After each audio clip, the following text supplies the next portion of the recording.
জি। আচ্ছা তুমি চেক করো, সমস্যা নেই। আচ্ছা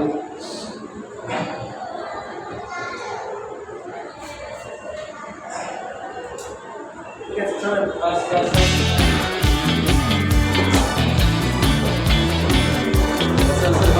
আছে ভালো।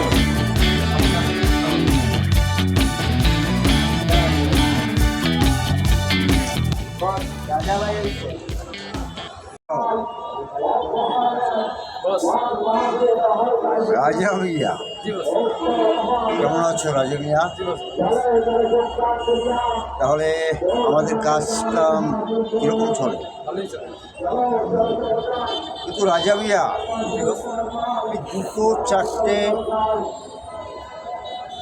এসব দিয়ে চলে না, বুঝলা? আমাদের বিশেষ করে লেবানন, মালয়েশিয়া, দুবাই, সিঙ্গাপুর এইসব জায়গায় সুন্দরী যুবতী মেয়ে, এগুলোর চাহিদা বেশি। এগুলো বেশি করে আমদানি করো। আর একটা কথা,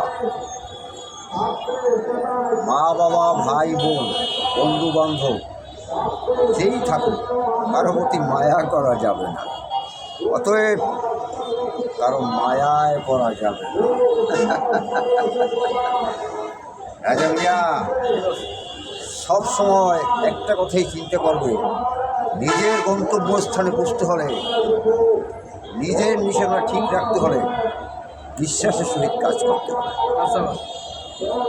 তুমি তোমার দলের লোক আরও যোগদান করো। মনে করো রাজা মিয়া, জি বস। তুমি নিজেকে খুব শেয়ান মনে করো না?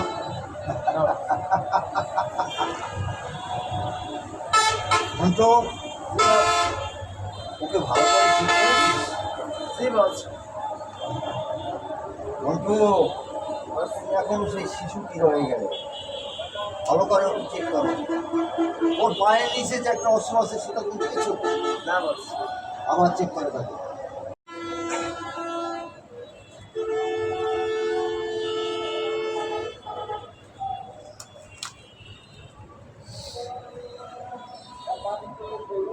হ্যাঁ বস, পেয়েছি। তাহলে তুমি এরকম চেক করো। বুঝেছি বস। আমার সাথে পরে শোনো রাজা মিয়া, আমার এখানে আসতে হলে প্রথমে তোমার কাছে যত অস্ত্র থাকবে সবার কাছে তোমার। তোমার সাথে আমি ব্যাপারটা পরে বলবো। রাজা মিয়া, জি বস। তুমি যখন আমার এখানে আসবে, জি বস।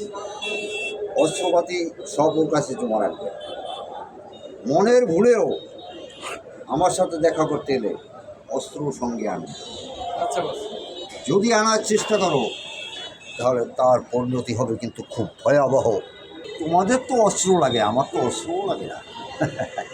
আমার লাগে দেখাত রশি, অথবা একটা মা পড়াচ্ছে, অথবা একটা পরিণতি মানুষ মারতে। আর এখন তোমরা তো ইয়ং বয়সী ছেলে বা না, তোমাদের পিস্তল লাগবে, মেশিন গান লাগবে, বহুত কিছু লাগবে। আমাদেরও সব দরকার হয় না। মানুষ মারতে 1 সেকেন্ড সময় লাগে। যাই করবে কখনো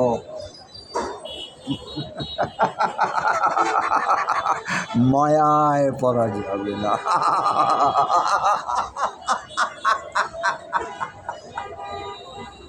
আচ্ছা ভাইয়া, তোমার কাছে এখন বর্তমানে মাল আছে কটা? বস অনেকগুলো গেছে। মেয়ে মানুষ কটা? মানুষ একটা আছে বস। বাচ্চা? আচ্ছা আচ্ছা দুইটা বস। দুটো। আর মুরব্বী? অর্গানের জন্য আছে একটা। ওর কিডনি, চক্ষু এসব কি ভালো হবে? জি আশা করি ভালো হবে। ইদানিং সিঙ্গাপুরে কিডনির খুব সমস্যা, ওখানে কিছু কিডনির দরকার আছে আর চোখেরও দরকার আছে। যাই হোক, ওই আরও কয়েকটা জোগাড় করো, ঠিক আছে? কারণ ওদের কিডনি, চক্ষু এইসব নিয়ে তারপর ওদের লাস্টে নদীতে ফেলে দেবো। আচ্ছা। আর ইদানিং তোমার টাকা পয়সার কোনো দরকার আছে? আপাতত নাই, লাগলে বলবো। ঠিক আছে, তোমার টাকা পয়সা লাগলে মন্টুকে ফোন করবে, আচ্ছা তোমার অ্যাকাউন্টে টাকা চলে যাবে। ঠিক আছে।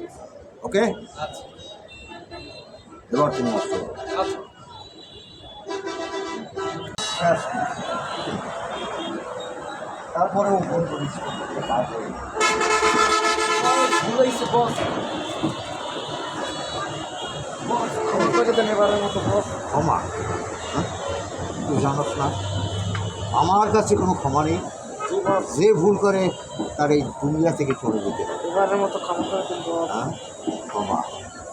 তোকে আগেই বলেছি আমার এখানে আসতে হলে যেই আসুক ভালো করেছি, কখনো ভুল করার চলে না। না বস, পরে করতে ভুল হবে না বস।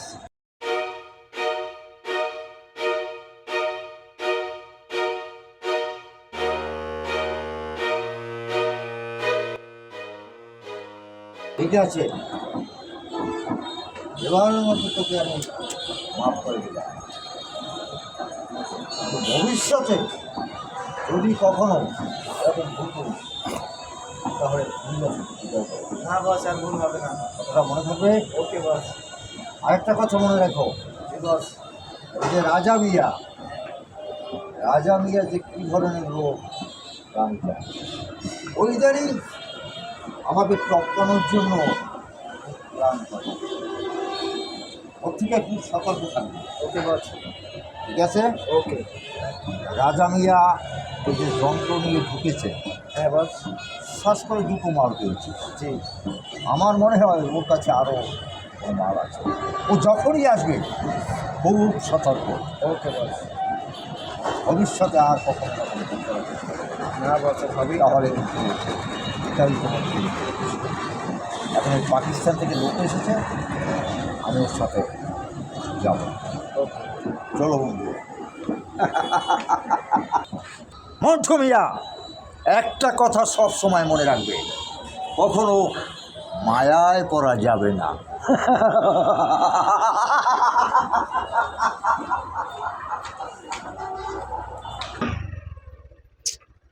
ফোন দিল কেডা? ওই এসপি স্যার। আসসালামু আলাইকুম স্যার। ওয়ালাইকুম আসসালাম। ভালো আছেন আপনি স্যার? হ্যাঁ, ভালো আছি। ভালো থাকি কি করে বলুন তো? আপনি আসামি এখন ধরতে পারলেন না। তারপরে এই যে মেয়েটা নিয়ে গেছে ইউসুফ আলী মেয়ার, সে মেয়েটারও কোনো খোঁজ খবর পাইলাম না। কারণ কি? স্যার আমরা, আপনি জানেন না স্যার, আমরা আপ্যায়ন চেষ্টা করতেছি এই চেষ্টা বুঝি না, ব্যাপারটা আপনি নিয়ে। 7 দিনের ভিতরে এর ফয়সালা দেবেন। জি স্যার, জি স্যার, 7 দিনের ভিতরে এইসব গ্যাং সহ ধরতে চাই। জি স্যার, জি স্যার, জি ঠিক স্যার, আছে? জি স্যার, জি স্যার, জি স্যার, আচ্ছা, জি স্যার। আসসালামু আলাইকুম স্যার। ওয়ালাইকুম আসসালাম। কি যে করি এটা নিয়ে আমার তো না খাওয়া ঘুম হারাম হয়ে গেছে। কোনো জায়গায় শান্তি নেই, কোনো খোঁজও কোনো জায়গায় পাইতেছি না, কিছু না। দেখি যাইবে কোন জায়গায়, এক জায়গায় না এক জায়গায় মিলবি।